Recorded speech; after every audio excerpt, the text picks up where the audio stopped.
নমস্কার বন্ধুরা, আজকে আমি ময়া মাছের পাতুরি বানিয়ে নেব। ময়া মাছ মিষ্টি কুমড়োর পাতা দিয়ে। দেখুন, তার জন্য আমি এখানে নিয়েছি কিছুটা পরিমাণ ময়া মাছ। দেখুন, ময়া মাছগুলো টাটকা, খুব সুন্দর, ওই জন্য আমি এটা মিষ্টি কুমড়োর পাতা দিয়ে পাতুরি বানিয়ে নেব। তার জন্য আমি গাছ থেকে টাটকা মিষ্টি কুমড়োর পাতা পেড়ে নিয়ে এসেছি। দেখুন বন্ধুরা, এই মিষ্টি কুমড়োর পাতাটা দিয়েই আমি পাতুরিটা বানিয়ে নেব খুব সুন্দর করে। দেখুন, এই যে জ্বালা জ্বালা ছোটো ছোটো পাতা আছে, এগুলো আমি মাঝখানে ভিতরে দিয়ে দেবো। পাতাটাও খেতে কিন্তু খুব দুর্দান্ত লাগে। এই পাতুরিটা বানানোর জন্য সামান্য কিছুটা আমি মশলা নিয়েছি। দেখুন, সামান্য পরিমাণে একটু জিরে নিয়েছি, 1 চামচেরও কম। আর এদিকে আমি নিয়েছি 2 চামচ শস্য নিয়েছি, কাঁচা লঙ্কা একটা, সঙ্গে শুকনো লঙ্কা নিয়েছি, আর একটা ছোট সাইজের রসুনের কোয়া আমি ছিলে নিয়েছি। নিয়ে সবগুলোকে এটা আমি পেস্ট করে নেব। বন্ধুরা, আমি সবার প্রথমে মিষ্টি কুমড়োর পাতাগুলো বেছে নিচ্ছি। দেখুন আমি পাতাটা কি করে বেছে নিচ্ছি। সবার প্রথমে এই ডাঁটাটা কেটে বাদ দিয়ে দিচ্ছি অংশটা।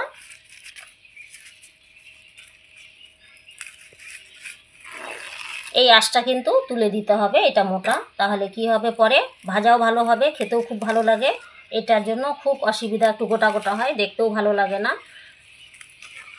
এই যে বন্ধুরা দেখুন, এই মিষ্টি কুমড়োর গায়ের উপর থেকে এই অংশগুলো, বিটটা ভালো করে তুলে নিতে হবে, তাহলে পাতাটা একদম নরম সফট হয়ে যাবে। বন্ধুরা, আমি বাটনাটা করে আর পাতাটা ধুয়ে আমি আবারও ফিরে আসছি।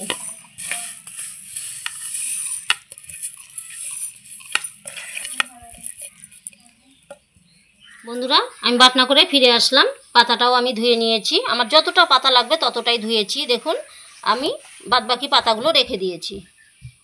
এদিকে কড়াই বসিয়ে দিয়েছি, আমি মাছটা হালকা ভেজে নেব।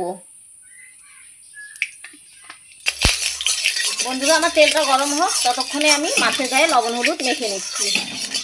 একটু পরিমাণ লবণ দিয়ে দিলাম মাছের গায়ে, সামান্য একটু পরিমাণ হলুদ গুঁড়ো।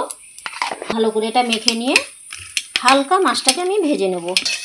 আমি মাছটা একটু ভেজে নেব, কারণ এটা আপনারা কাঁচাও খেতে পারেন, ভাজা খেলে বেশি টেস্ট লাগে ভাজাটা, তাহলে কি হয়, একটু কাঁচা গন্ধটা থাকে না।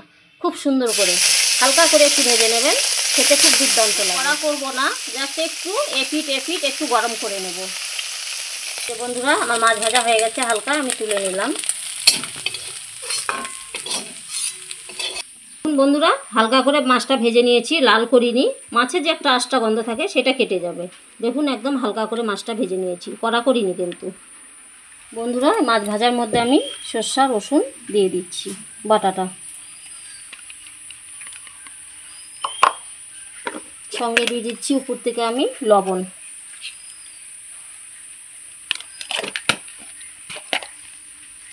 সঙ্গে একটু হলুদ গুঁড়ো,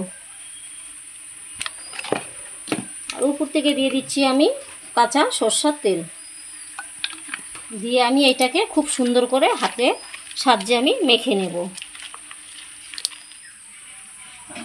বন্ধুরা, সবার প্রথমে একটা থালা নিয়ে নিয়েছি। থালাতে দেখুন আমি লাউ পাতাটা খুব সুন্দর করে বিছাই নিলাম।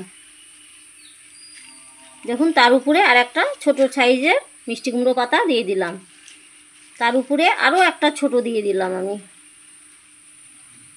এইবার আমি দেখুন মাছের পাতুরিটা দিয়ে দিচ্ছি। একটা গোটা কাঁচা লঙ্কা আমি উপর থেকে দিয়ে দিলাম। এইবার আমি পাতাটাকে মরিয়ে নিচ্ছি খুব সুন্দর করে।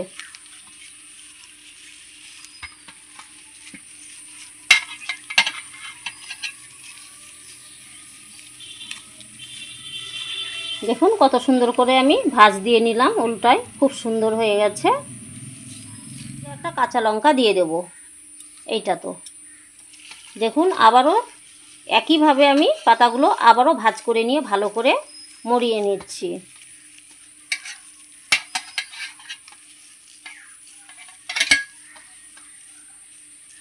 আমি এক এক করে এইভাবেই সবগুলো আমি করে নেব। দেখুন, এই পাতুরিগুলো আমি সুতা দিয়ে বাঁধবো না, আমি এমনি এইভাবে পেঁচিয়ে তেলের উপরে, গরম কড়াইয়ের উপরে দিয়ে দেব।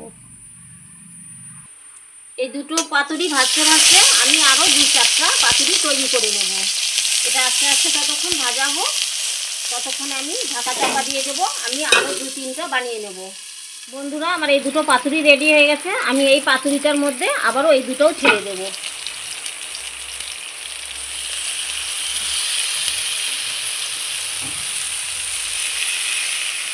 বন্ধুরা খুব হালকা হাতে আপনারা নাড়চাড় করবেন। আমি যেহেতু এটা সুতা দিয়ে বাঁধিনি, খাওয়ার সময় সুতো দিয়ে বাঁধলে খুব অসুবিধা হয়।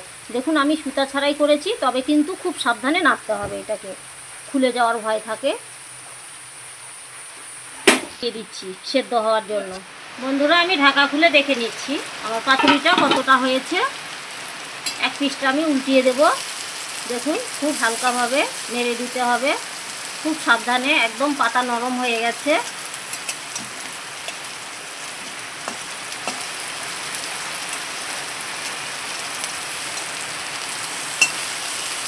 দেখুন কত সাবধানে নাড়তে হচ্ছে যেন খুলে না যায়।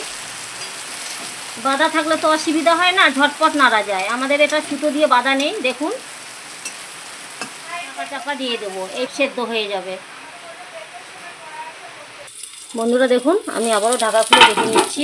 খুব সুন্দর করে উল্টো পাল্টে ভেজে নেব, কারণ দেখুন পাতাটাও তো খাবো আমরা।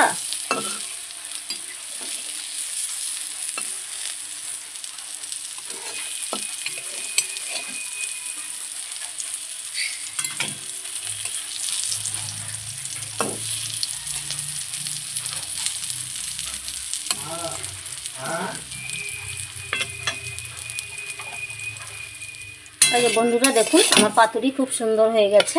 আমি এক এক করে পাতুরিগুলো নামিয়ে নিচ্ছি। দেখুন আমার পাতুরির শেপগুলো দেখুন, বাঁধিনি তবুও কত সুন্দর আছে, একটাও খুলেনি।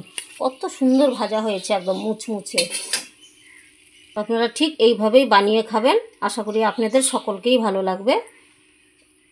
খেতে খুব ভালো হয়েছে বন্ধুরা। আমি একটা খেয়ে নিলাম, খেয়ে টেস্ট করলাম, খুবই সুন্দর হয়েছে। 4 পিস করেছি, একটা আমি খেয়ে নিলাম, খেয়ে দেখেই তারপরে বলছি। আপনারাও ঠিক এইভাবেই বানিয়ে খাবেন।